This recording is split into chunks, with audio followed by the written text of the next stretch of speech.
The movie Jaws is now a classic, but in real life, this man caught the largest shark ever. He is 43-year-old Vic Hislop. Hislop is a shark killer, a man who pits himself against the man-eaters, capturing them and killing them, afterwards selling the sharks' parts. You see, Vic Hislop hates killer sharks. I look at them and I think, what have you done? How many dolphins and whales and seals, and have you taken any people?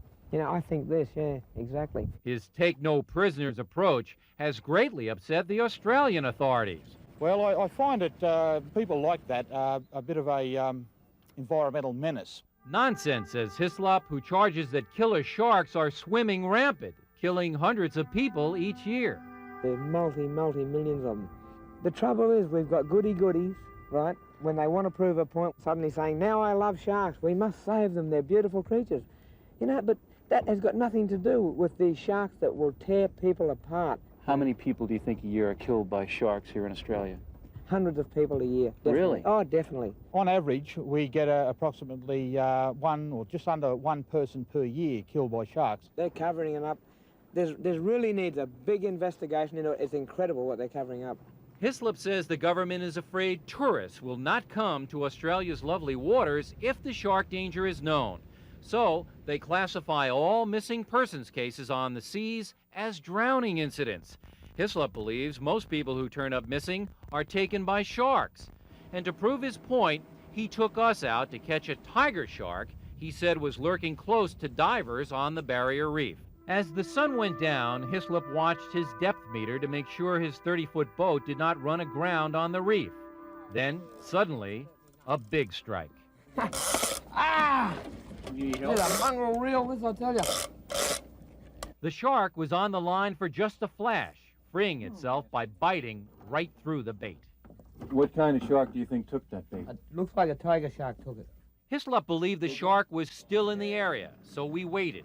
And it soon became apparent that Vic was incredibly similar to the Robert Shaw character in Jaws, right down to the shark stories. What happened? Didn't see the first shark for about half an hour. Tiger. I bumped into a friend of mine, Herbie Robinson from Cleveland. Baseball player. Well, he'd been bitten in half below the waist. And it was the Kukas family, a father and two sons, just a little bit further north.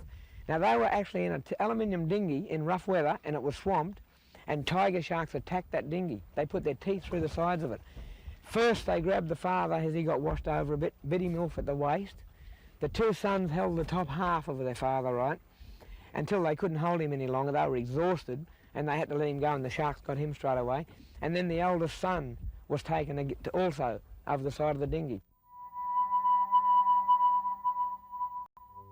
It took 20 hours, but early in the morning, Hislop nailed his shark. And you don't have any tears in your eyes? No, I'm not crying, am I? As the shark was being raised out of the water, danger flashed. Another tiger. The size of the bar. Here he comes. The shark was huge and menacing. He circled, then went under the boat. But after a few moments, the shark swam away. And the way I look at it, every one of these that I thin out could save human lives. And so, this modern-day Captain Ahab continues his search and destroy missions along the Great Barrier Reef. His obsession with killer sharks growing with every one he eliminates, leaving one wondering just who is the most dangerous creature in these waters.